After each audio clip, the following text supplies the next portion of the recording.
hate margarine. It's just terrible. It tastes like shit. It's like plastic. But here's the thing. No matter what I do, every single time I bite into a sandwich that has fucking margarine, all I feel is my moisture in my tongue just seeping into the fucking bread and the margarine. Why? Why use margarine? What's the fucking point? Fucking margarine! Ah, it's so it's so dry! Fucking margarine! Margarine!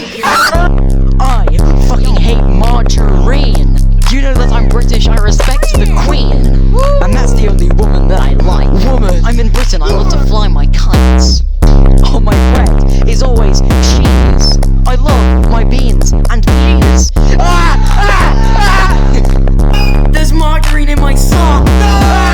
I feel like a robot. Beep, boop, boop. I'm spilling jam.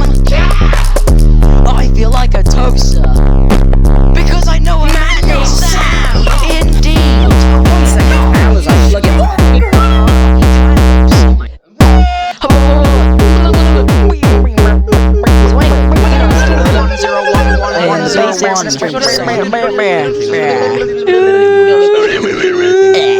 My bed is becoming harder and harder every single day. I cry myself to sleep 50% of the time, and I'm running out of things to talk about because nothing I do is actually unique anymore. I'm running out of unique traits. I'm becoming null. I'm becoming void. And then just put